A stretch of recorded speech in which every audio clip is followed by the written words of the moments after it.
Brains versus bronze. A seemingly timeless debate that, as of yet, doesn't have a true answer. However, in Big Klaus and Little Klaus by Hans Christian Andersen, we learn just how much brains truly does triumph. This story is intended for a younger audience. A long time ago in a German village, there were two men named Klaus.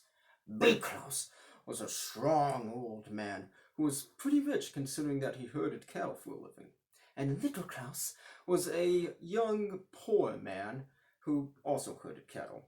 However, what he lacked in wealth and, well, strength, he more than made up for in brains. However, considering that he was poor, he'd often have to ask Big Klaus if he could borrow one of his cattle. Big Klaus agreed, so long as Little Klaus, one, always paid Big Klaus, and two, never claimed that Big Klaus's cattle was actually Little Klaus's cattle. Little Klaus paid Big Klaus with what little money he had, but he didn't take the second rule so seriously. In fact, one day, when he got overly excited, he started jumping up and down, saying, "Oh, I love this cattle! This cattle is mine!" "Hey!" Big Klaus yelled. "Don't you say that again, or you'll be in trouble!" Unfortunately, Little Klaus did not heed this warning, and it wasn't long after until he, well, did it again. "Oh, come on, cattle! Oh, you are a beautiful cow! You are my cattle!" "That's it!" Big Klaus yelled. "You're gonna pay!"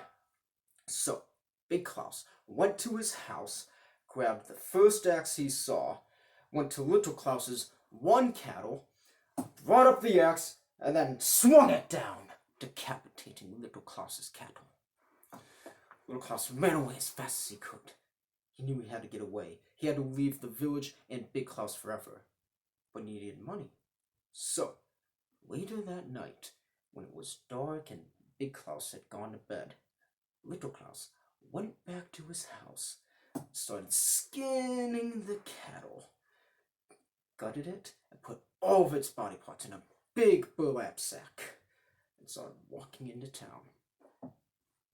Eventually, it started to rain, but Little Klaus came upon an inn that was right next to a barn, no less. He knocked on the door. It slowly opened. "What do you want?" A shrill-sounding old woman answered. I'm sorry," Little Klaus replied, very nervous. I just wanted a place to sleep for the night." "There's no room," she replied. "Leave!" She slammed the door, and Little Klaus had to sleep in the barn for the night. He started climbing up the ladder and settled in. He was able to peer through a window on the side of the house and saw that there was a table with fine wine, delicious-looking meat, plenty of bread, and a rather handsome-looking young man. Little Klaus was tired and decided to just go to bed.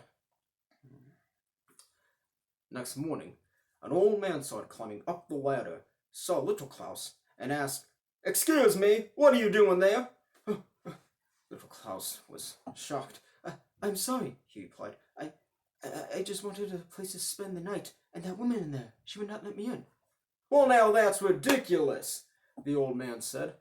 "You come on down, we'll make you something good. My wife's a great cook." They went into the house, and Little Klaus knew immediately that something was up. The wine, the meat, the bread, all were gone. Same for the handsome young man.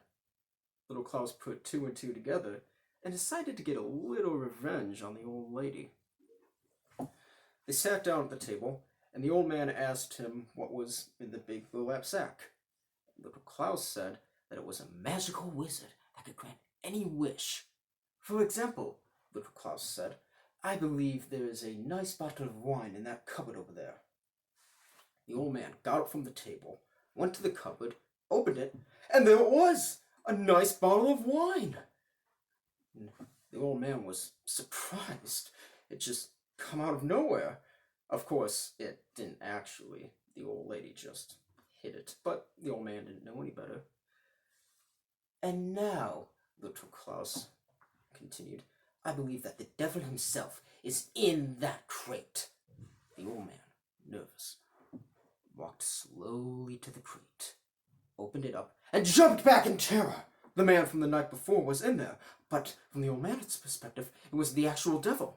The old man closed the lid, grabbed the nearest chains he could find, locked it up, and asked Little Klaus if he could throw it into the river for him, and if he could have the burlap sack with the magic wizard. In return, the old man would give him a nice big sack of gold. Little Klaus agreed, took the crate, gave the burlap sack to the man, and headed to the river, where he intended to drop the crate. However, from the inside, a knocking could be heard. Hey, excuse me. The man from the inside was pleading for his life. Let me out, and I will give you an even bigger sack of gold. Little Klaus agreed, let the man out, and told him that if he tried anything, he'd be sorry. They went to the man's home, and the man gave him a nice big sack of gold, even bigger than the old man. Little Klaus now had enough money, not just to leave the village, but to buy a house, to buy new cattle. He was rich. Unfortunately, Big Klaus had found him, but instead of killing him or trying to, Big Klaus was just curious and surprised. How could Little Klaus have got all this money in such a short amount of time? What is your secret? Big Klaus asked. Well, you see, Little Klaus replied, lying. There's a large amount of gold at the bottom of the lake. I was able to collect some, but not as much as I wanted to before I floated back up. You might be able to get some given your heavier weight, but if you want to stay down there long enough to collect some gold, we might have to improvise. Big Klaus looked around for anything heavy, and he came upon 2 cinder blocks. He decided that he'd tie them to his legs and then jump into the river, which is exactly what he did. He jumped in, proving that he was, not that smart, and, never resurfaced, proving that once and for all, brains triumphs over bronze.